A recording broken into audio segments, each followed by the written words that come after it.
Leena's kitchen and ക്രാഫ്റ്റിലേക്ക് എല്ലാവർക്കും സ്വാഗതം. ഇടിച്ചക്ക കൊണ്ട് ഇറച്ചിക്കറിയുടെ അതേ ടേസ്റ്റിൽ നല്ലൊരു കറി എങ്ങനെ തയ്യാറാക്കാമെന്ന് നോക്കാം. ഈ കറി ചപ്പാത്തിയുടെ കൂടെയും ചോറിൻ്റെ കൂടെയൊക്കെ കഴിക്കാൻ നല്ല ടേസ്റ്റാണ്. ഈ കറി എങ്ങനെയാണ് തയ്യാറാക്കുന്നതെന്ന് നോക്കാം. ഇടിച്ചക്ക നടുക മുറിച്ച് 2 ഭാഗങ്ങളാക്കി എടുക്കണം. ഇത് മുറിക്കുന്ന സമയത്ത് കയ്യിലും കത്തിയിലും കുറച്ച് എണ്ണ പുരട്ടിയാൽ വിളഞ്ഞു ഒട്ടാതെ മുറിച്ചെടുക്കാം. ഇതിൽ ഒരു കഷ്ണം കൊണ്ടാണ് കറി തയ്യാറാക്കുന്നത്. ഇതിന് ചെറിയ കഷ്ണങ്ങളാക്കി മുറിച്ചെടുക്കാം. ഇനി കറി തയ്യാറാക്കാൻ വേണ്ടി മല്ലിയും മുളകും വറുത്തെടുക്കണം. അതിനു വേണ്ടി 4 വറ്റൽമുളക്, 1 ടേബിൾ സ്പൂൺ ഉണക്കമല്ലി, 1/4 ടീസ്പൂൺ കുരുമുളകും കൂടി വറുത്തെടുക്കാം. ഇത് പകുതി വറവായിട്ടുണ്ട്. ഇനി ഇതിലേക്ക് 1/4 ടീസ്പൂൺ വലിയ ജീരകം ചേർക്കാം. 1 ഏലക്കായ ചേർക്കാം. 2 കരയാമ്പു ചേർക്കാം. 1 കറുത്ത ഏലക്കായ ചേർക്കാം. ഇതുണ്ടെങ്കിൽ മാത്രം ചേർത്താൽ മതി. 2 ചെറിയ കഷ്ണം കറുവാപ്പട്ട ചേർക്കാം. 3 പിടി തേങ്ങ ചിരവിയത് ചേർക്കാം. 1 തണ്ട് കറിവേപ്പില ചേർക്കാം.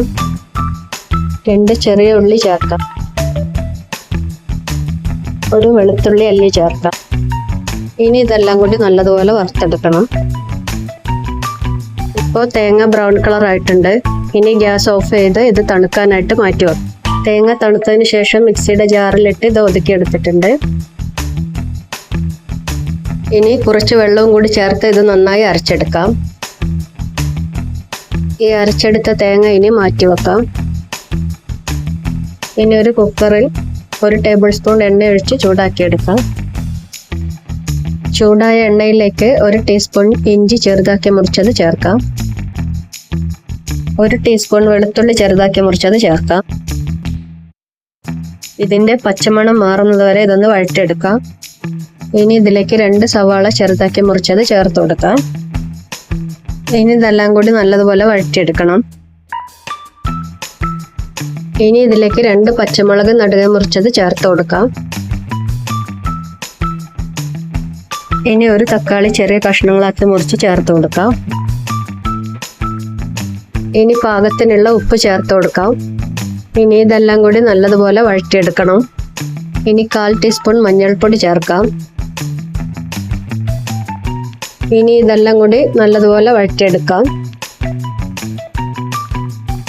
ഇനി ഇതിലേക്ക് ഇടിച്ചക്ക കഷ്ണങ്ങൾ ചേർത്ത് കൊടുക്കാം. ഇനി ഇത് 1 മിനിറ്റ് വഴറ്റി കൊടുക്കാം. ഇനി ഇതിലേക്ക് അരച്ചു വെച്ച തേങ്ങ ചേർത്ത് കൊടുക്കാം. ഇനി മസാലയും തേങ്ങയും എല്ലാം ഇടിച്ചക്ക കഷ്ണങ്ങളിൽ നന്നായി പിടിക്കാൻ വേണ്ടിയിട്ട് ഇതൊരു 2 മിനിറ്റ് വഴറ്റി കൊടുക്കാം. ഇനി ഇതിലേക്ക് കുറച്ച് ചൂടുവെള്ളം ചേർത്ത് കൊടുക്കാം.